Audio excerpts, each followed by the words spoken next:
विद्यार्थियों का हार्दिक अभिनंदन, स्वागत। आज हम कक्षा 9 का जो दूसरा पाठ जो है, पाठ 2, यूरोप में समाजवाद एवं रूसी क्रांति, इसका अध्ययन करेंगे। तो इसका जो अध्ययन के अंदर हम क्या देखेंगे, सबसे पहला जो पॉइंट जो है वह है सामाजिक परिवर्तन का युग, कि समाज के अंदर जो परिवर्तन जो होते हैं वो कैसे हुए थे। तो सबसे पहले इस क्रांति से पहले हम इससे पहले जो क्रांति हुई थी 1789 के अंदर, 1789 के अंदर क्रांति हुई थी, फ्रांस की क्रांति। तो फ्रांस की क्रांति जो है, वहां राजा निरंकुश था, तो फिर उसको हटाया गया और क्रांति के द्वारा जो व्यवस्था हुई थी उनमें दो महत्वपूर्ण बातें थी। पहली तो थी स्वतंत्रता और दूसरी विचारधारा जो थी वो थी समानता। ये दोनों विचारधारा जो थी ये फ्रांस की क्रांति के द्वारा जो है पूरे विश्व के अंदर फैली थी। हम अभी इस पाठ के अंदर जो पढ़ रहे हैं, यूरोप के अंदर और रूस के अंदर जो है किस प्रकार से जो है एक प्रभाव पड़ा था। तो सबसे पहले जब यूरोप की बात करेंगे तो वहां हम ध्यान देंगे यूरोप, एशिया जो भी देश होते हैं वहां इसका क्या प्रभाव पड़ा था। तो लोगों के अंदर जो है स्वतंत्रता और समानता की भावना आई थी। तो सबसे पहले तो हम भारत के अंदर देख लेते हैं कि इस क्रांति से कौन प्रभावित हुए थे। तो इस क्रांति से भारत के अंदर जो है दो व्यक्ति जो थे वो बहुत अधिक प्रभावित हुए थे। एक तो थे राजा राममोहन राय, राजा राम मोहन राय और दूसरे जो थे वो थे डेरोजियो। तो डेरोजियो जो थे वो भी इससे काफी प्रभावित हुए थे। तो ये भारत के अंदर जो है प्रभावित होने वाले जो दो व्यक्ति थे जो इस फ्रांस की क्रांति से जो है काफी प्रभावित हुए और वो चाहते थे कि इस प्रकार से जो भारत के अंदर भी जो है परिवर्तन हो, स्वतंत्रता और समानता की भावना जो है वो भारत के अंदर भी आए। अब हम देखेंगे यूरोप के अंदर जो है क्या उस समय चल रहा था। तो यूरोप के अंदर अगर हम देखें तो एक समान प्रक्रिया नहीं थी। यूरोप के अंदर जो है विभिन्न विचारधाराओं वाले लोग थे। कुछ चाहते थे कि परिवर्तन जो है वो बहुत अधिक मात्रा के अंदर हो, कुछ परिवर्तन चाहते नहीं थे और कुछ जो है वो धीमे धीमे परिवर्तन चाहते थे। तो इस आधार पर जो है विचारधारा के आधार पर जो है इन्हें हम तीन भागों में बांट सकते हैं, जो हमारा दूसरा पॉइंट है।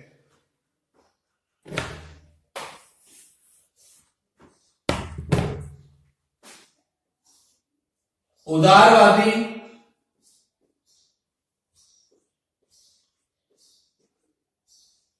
रेडिकल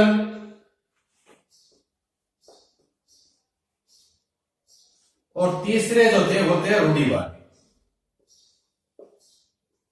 ये तीन तरह के विचारधारा के लोग जो थे यूरोप के अंदर थे। अब ये उदारवादी क्या है, रेडिकल क्या है, रूढ़िवादी क्या है, इनके बारे में हम जो है अब विस्तार से जो है वो देखेंगे। उदारवादी जो थे वो क्या क्या चाहते थे। देखिए नंबर एक जो चाहते थे उदारवादी, उनके बारे में देखेंगे।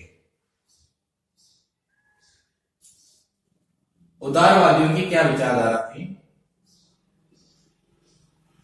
तो उदारवादी जो थे उनकी पहली जो विचारधारा जो थी वो थे कि सभी धर्म जो है उनको सम्मान दिया जाए। पहली बात, सभी धर्मों को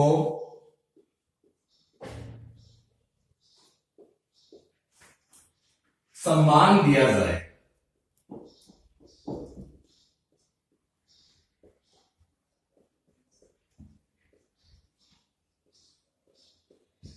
इसका मतलब क्या हुआ कि उस समय जो है हम अगर देखें तो हम देखेंगे कि इंग्लैंड जो है यानी ब्रिटेन के अंदर जो है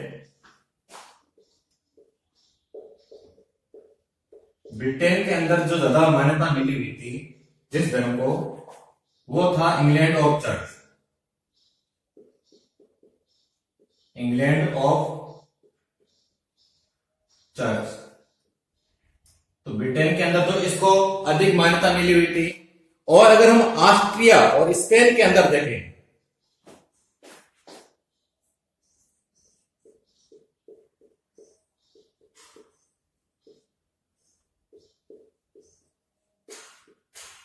तो वहां पर जो है कैथोलिक चर्च जो है उसको अधिक मान्यता प्रदान की गई थी।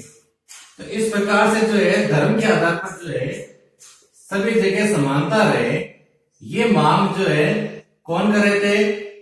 ये मांग कर रहे थे उदारवादी। तो उदारवादियों की देखो पहली मांग क्या थी कि सभी धर्म जो है उनको जो है सम्मान दिया जाए। ठीक है। दूसरी बात इनकी क्या थी कि जो यहां ध्यान देंगे, सभी धर्मों को सम्मान दिया जाए। ब्रिटेन के अंदर इंग्लैंड ऑफ चर्च को मिलता था और ऑस्ट्रिया और स्पेन के अंदर जो कैथोलिक चर्च को मिलता था।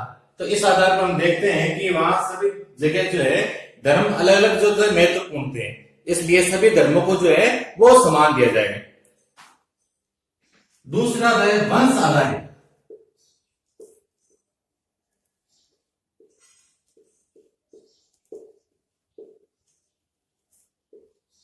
शासकों की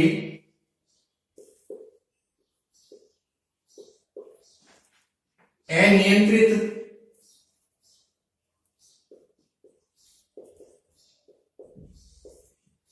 सत्ता के विरोधी थे।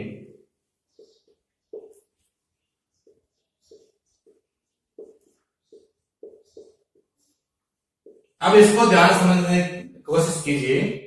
वंश आधारित का मतलब एक राजा विशेष का वंश है और वो अपनी मनमानी करता है, तो इस चीज के भी उदारवादी जो थे ये विरोधी थे कि इस प्रकार से जो है कोई भी वंश जो है वो अपनी जो है मनमानी जो है वो ना करे। अगला पॉइंट जो इसके अंदर जो है तीसरा,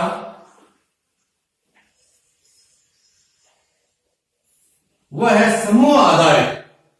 समूह आधारित जो है यानी समूह प्रतिनिधित्व पर आधारित जो निर्वाचित जो थे उस पर ये विश्वास करते थे।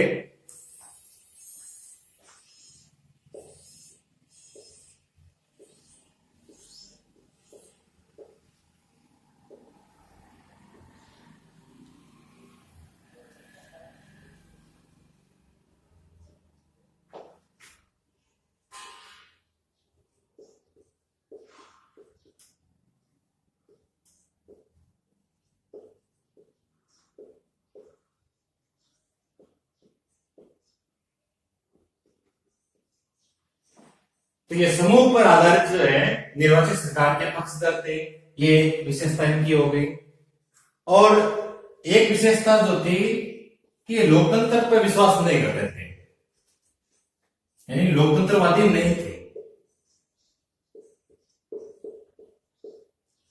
लोकतंत्रवादी जो थे ये नहीं थे। इनका क्या मानना था कि मतदान करने का अधिकार जो है केवल संपत्तिधारी लोगों को ही मिले। जिनके पास संपत्ति है उन्हीं लोगों को जो है मतदान करने का अधिकार मिले, ये इनकी मान्यता थी। तो ये उदारवादी के अंदर जो है हमने चार बातें देखी थी कि उदारवादी जो है किन किन चीजों पर विश्वास करते हैं। तो पहले तो हमने पहले पॉइंट के अंदर देखा था कि सभी धर्मों का जो है वो सम्मान करना चाहिए, ये इनकी एक बात थी। दूसरी बात है कि वंश आधारित जो शासन जो है वो ये इसके विरोधी थे। तीसरी जो पॉइंट जो है समूह प्रतिनिधित्व पर आधारित निर्वाचित सरकार को ये पसंद करते थे। और चौथा जो है ये लोकतंत्रवादी नहीं थे, यानी कि केवल जिनके पास संपत्ति है केवल वही लोग जो है मतदान करें, ऐसी इनकी विचारधारा थी। तो यूरोप के अंदर जो तीन विचारधारा के जो लोग चल रहे थे उनमें पहला जो है उदारवादी है, उसके चार पॉइंट जो थे उनके बारे में हमने अभी पढ़ किया है कि क्या क्या उनकी विचारधाराएं थी। अब दूसरा जो है रेडिकल। रेडिकल का मतलब होता है परिवर्तनवादी, जो बहुत अधिक परिवर्तन चाहते हैं। ऐसे जो लोग जो है उनको हम क्या कहते हैं? रेडिकल कहते हैं। अब ये जो थे इनकी क्या विशेषता थी यह देखेंगे।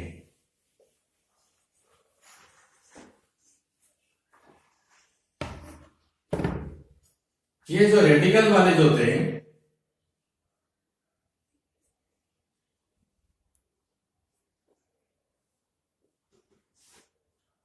इनका जो है बहुमत पर विश्वास था।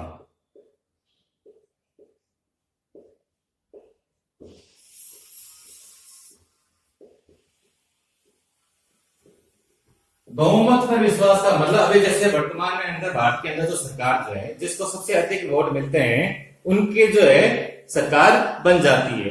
तो इनका भी जो है बहुमत पर जो है विश्वास था, लेकिन ये जमींदार है, उद्योगपति जो है, इनके विशेष अधिकारों के जो है ये विरोधी थे।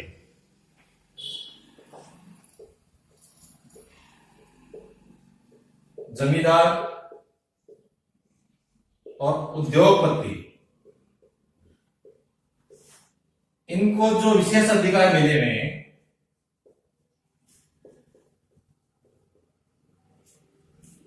इनके ये विरोधी थे। रेडिकलवादी जो परिवर्तनवादी जो थे। तीसरा जो मताधिकार के जो चाहते थे कि सभी को मत देने का अधिकार मिले, उनके भी ये समर्थक थे।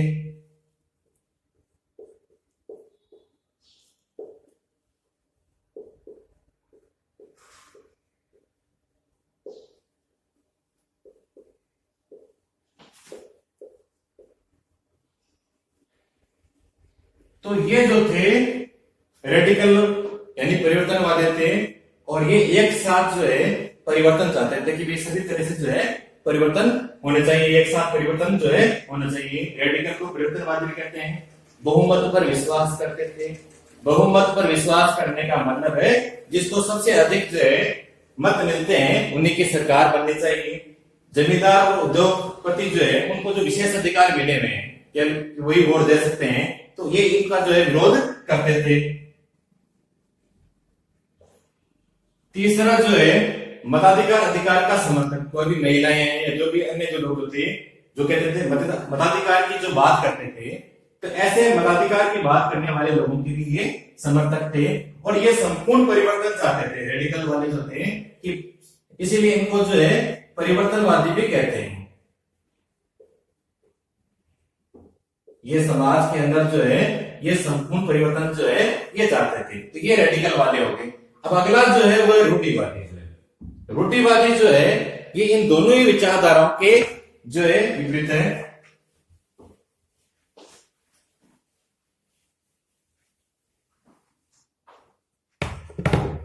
रूढ़िवादी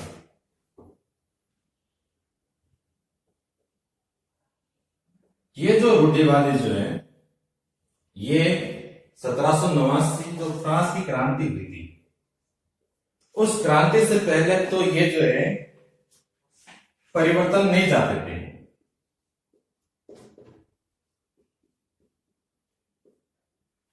परिवर्तन जो है ये नहीं चाहते थे।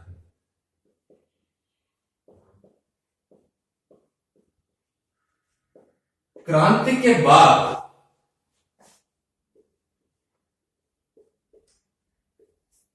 ये परिवर्तन चाहते थे, लेकिन परिवर्तन जो है वो धीमे गति से हो,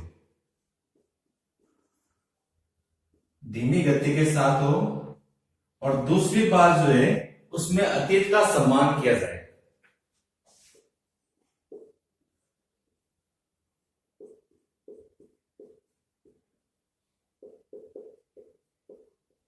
यानी ऐसे नियम ना बनाए जाए कि हम हमारी जो पुरानी जो परंपराएं जो है उनको एक साथ ही समाप्त कर दें, तो अतीत जो है वो हमारा बना रहे और परिवर्तन जो हो वो धीमी गति के साथ हो। तो इस प्रकार से हम देखते हैं कि यूरोप के अंदर जो है ये तीन विचारधाराएं होती, इनके मध्य में जो है काफी जो है उथल पुथल जो है चल रहा था उस समय यूरोप के अंदर। ये तीनों विचारधाराएं जो थी उनको मानने वाले लोग जो थे उस समय यूरोप के अंदर थे। अब अगला पॉइंट जो पढ़ेंगे वो है औद्योगिक समाज और सामाजिक परिवर्तन।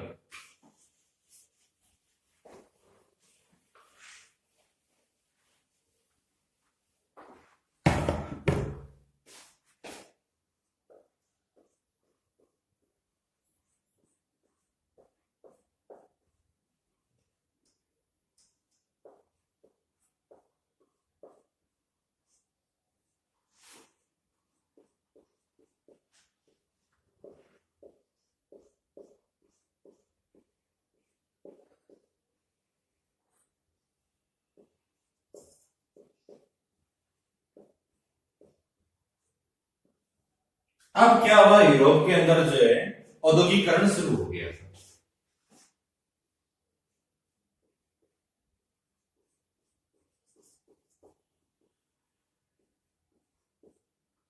औद्योगिकरण का मतलब क्या हुआ, बहुत अधिक उद्योग धंधे जो है ये लगने लगे थे।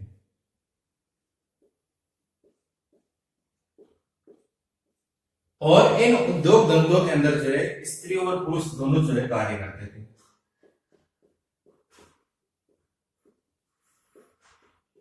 बच्चे भी इसके अंदर कार्य करते थे। शहरों का निर्माण होने लगा था। उद्योगों में काम करने के जो घंटे जो थे वो बहुत अधिक मात्रा में थे, जिसे पाली कहते हैं। तो इन घंटों की संख्या जो थी वो अधिक थी। बेरोजगारी जो थी वो भी अधिक थी।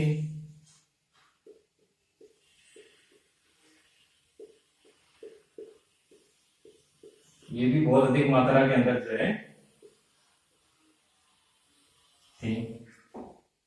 अब क्या हुआ, उद्योग धंधों के अंदर जो सामान बिक रहा था उसकी बिकने की जो गति जो है वो भी जो थी वो धीमी पड़ने लगी थी,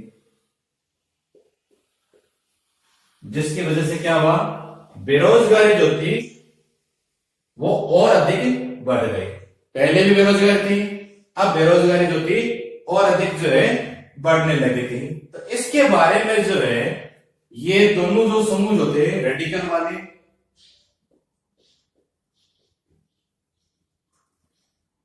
और उदारवादी, ये दोनों चिंतित थे कि इसके अंदर जो है उद्योग धंधों के अंदर जो है ये सुधार जो है वो किया जाए। अब ये यहां पर ये भी ध्यान देना कि ये जो उदारवादी और रेडिकल जो थे इनके भी पास जो है काफी पैसा था और इन्होंने भी जो है अपने जो है उद्योग धंधे जो है व्यवसाय वगैरह जो है वो लगा रखे थे। तो ये चाहते थे कि उद्योग धंधे जो है इनका विकास हो और इसके लिए जो है एक तो क्या है कि जो लोग हैं वो पढ़े लिखे,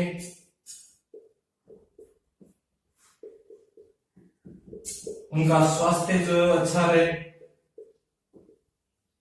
इनके बारे में भी जो है ये सोचने लगे थे रेडिकल और उदारवादी जो लोग जो थे कि क्योंकि ये भी व्यवसाय से जुड़े हुए थे, लेकिन अधिकांश जो व्यवसाय जो थे वो व्यक्तिगत थे। तो ये व्यक्ति विशेष जो है वो उद्योग धंधों को चला रहे थे, बाकी लोग जो है उसके अंदर जो है कार्य करने वाले थे।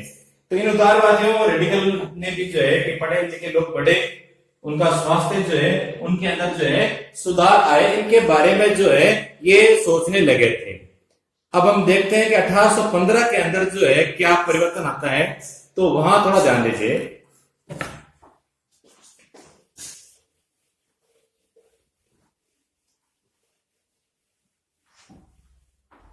1815 के अंदर जो है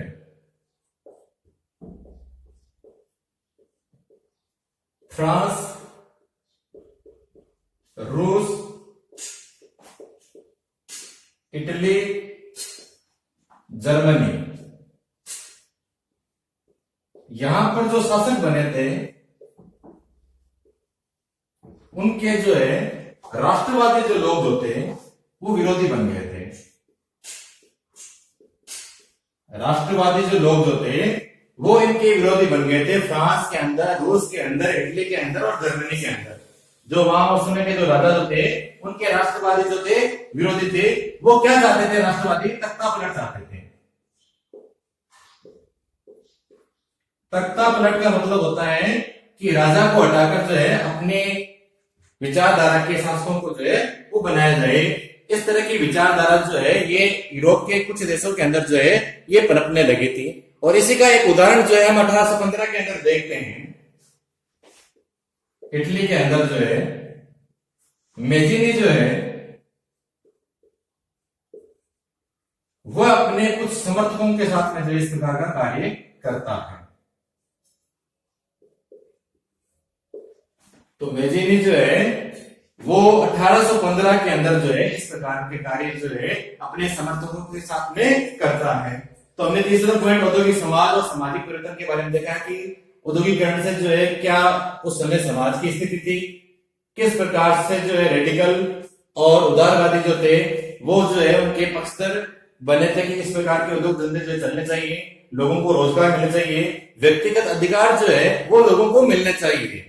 और इसी कारण से जो है उस समय के जो स्त्री और पुरुष जो थे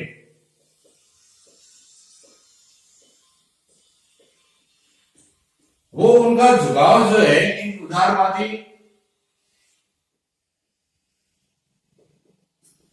और रेडिकल के प्रति जो है गोलबंद हो गए थे। गोलबंद का मतलब जो है वो इस प्रकार के लोगों को पसंद करने लगे थे, इस प्रकार की सरकार जो है वो चाहने लगे थे, ये इस प्रकार से जो है कार्य जो है होने लगा था। अगला पॉइंट चौथा जो है वह है यूरोप में समाजवाद।